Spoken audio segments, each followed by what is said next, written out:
Everyone. तो हम पैथोजेनेटिक्स के प्रीवियस ईयर के क्वेश्चन पेपर देख रहे थे। तो आज हम देखेंगे उसमें से म्यूटेशन के बारे में कि म्यूटेशन क्या होता है, शॉर्ट नोट जो आई है। तो चलिए देखते हैं म्यूटेशन का। सबसे पहले इंट्रोडक्शन।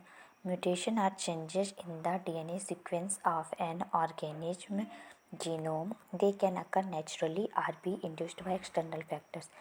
तो इसका मीन्स ये है कि म्यूटेशन का मतलब होता है कि जो एक ऑर्गेनिज्म के जीनोम में डीएनए सीक्वेंसेस में अगर चेंजेस आए, मतलब डीएनए के सीक्वेंसेस में अगर एक ऑर्गेनिज्म के जीनोम में चेंजेस आ जाए तो उसे तब म्यूटेशन होता है। ये नेचुरली भी ये चेंजेस आ सकते हैं डीएनए सीक्वेंस में, या फिर एक्सटर्नल फैक्टर, इन्वायरमेंटल फैक्टर के कारण भी ये चेंजेस एक ऑर्गेनिज्म के जीनोम के डीएनए सीक्वेंस में देखने को मिल सकते हैं। डीएनए सीक्वेंस में चेंजेस होता है, उसमें 4 बेसेस होते हैं: एडेनोसिन, साइटोसिन, ग्वानिन और थाइमिन। तो एक बेस दूसरे वाले बेस से अटैच हो जाए, मतलब सीक्वेंस में चेंजेस हो जाए। अगर एडेनोसिन थाइमिन से होता है तो एडेनोसिन ग्वानिसिन से होता है तो उसकी जगह वो थाइमिन से अटैच हो जाए। साइटोसिन ग्वानिन से होता है उसकी जगह दूसरे से अटैच हो जाए। ऐसे डीएनए सीक्वेंस में चेंजेस आ जाते हैं। फिर डिफिनीशन क्या है? Sudden heritable changes in genetic material or character of an organism is known as mutation. मतलब अगर अचानक जेनेटिक मटेरियल में हेरिटेबल चेंजेज हो जाए, कि यानी कि अगर जेनेटिक मटेरियल में सडन यानी अचानक हेरिटेबल चेंजेज आ जाए, यानी दूसरी लैंग्वेज जो कहते हैं जेनेटिक मटेरियल का अचानक से मॉडिफिकेशन हो जाए, या किसी ऑर्गेनिज्म के कैरेक्टर का अचानक से मॉडिफिकेशन हो जाए, तो उसे हम म्यूटेशन कहते हैं। कैरेक्टरिस्टिक्स ऑफ म्यूटेशन क्या है? Mutation can occur in any tissue और cell. Highly mutable site within a gene are known as hotspot. Most mutation have harmful effect, but some mutation are beneficial. Some genes show high rate of mutation. Such genes are called as mutable gene. Spontaneous mutation occurs at very low rate. मतलब mutation किसी भी tissue या किसी भी cell में हो सकता है। किसी एक जीन में जो सबसे ज़्यादा म्यूटेबल साइट होती है उसे हम हॉटस्पॉट कहते हैं। फिर तीसरा ये पॉइंट है कि कुछ म्यूटेशन हार्मफुल इफेक्ट भी देते हैं, हानिकारक हो सकते हैं, लेकिन कुछ म्यूटेशन जो होते हैं वो बेनिफिशियल हो सकते हैं। जो जीन्स बहुत ज़्यादा हाई रेट म्यूटेशन शो करते हैं उन जीन को म्यूटेबल जीन कहा जाता है।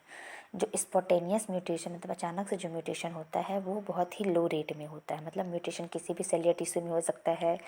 एक जीन में जो सबसे ज़्यादा म्यूटेबल साइट होती है उसे हॉटस्पॉट कहते हैं। म्यूटेशन हार्मफुल भी हो सकता है, बेनिफिशियल भी हो सकता है। जो genes high mutation rate show करते हैं उससे म्यूटेबल जीन कहते हैं। जो स्पॉटेनियस म्यूटेशन होता है वो बहुत ही कम रेट में होता है। अब आगे देखते हैं कॉजेज ऑफ म्यूटेशन। म्यूटेशन के कॉजेज क्या होते हैं? Errors during DNA replication and repair. मतलब जब डीएनए का रेप्लिकेशन हो रहा है या डीएनए रिपेयर हो रहा है उस टाइम पे कोई एरर्स आ जाए, कोई प्रॉब्लम आ जाए, जिससे म्यूटेशन हो जाता है। डीएनए रेप्लिकेशन मीन्स एक डीएनए से दूसरे डीएनए का बनना। इसे हम डीएनए की फोटोकॉपी सिंपल लैंग्वेज में बोलते हैं। जब एक डीएनए से दूसरा डीएनए बन रहा है या डीएनए रिपेयर हो रहा है तब कोई एरर्स आ जाए। जेनेटिक रिकॉम्बिनेशन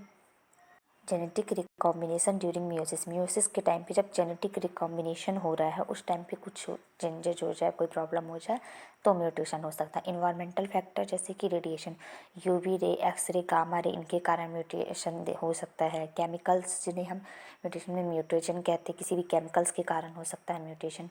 वायरस से एक्सटर्नल फैक्टर होगा, इनके कारण भी केमिकल्स, वायरसेस या एक्सटर्नल फैक्टर्स हो गए, रेडिएशन, इनके कारण भी म्यूटेशन हो सकता है। अब म्यूटेशन के इफ़ेक्ट्स क्या होते हैं? तो सबसे पहला silent mutation, no noticeable effect. Silent mutation means कोई भी नोटिस करने वाला इफेक्ट अपन को देखने को नहीं मिलेगा।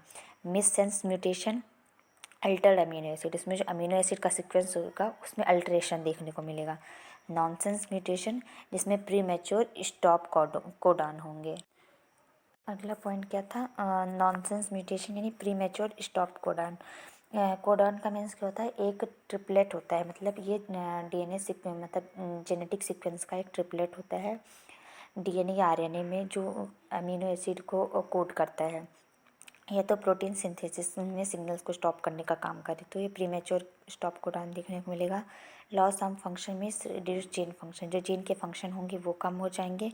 गेन ऑफ फंक्शन में जीन के फंक्शन में इंक्रीज हो जाएंगे, बढ़ जाएंगे। तो silent mutation, missense mutation, nonsense mutation, loss of function और गेन ऑफ फंक्शन, ये ओवरऑल हो गया म्यूटेशन के बारे में।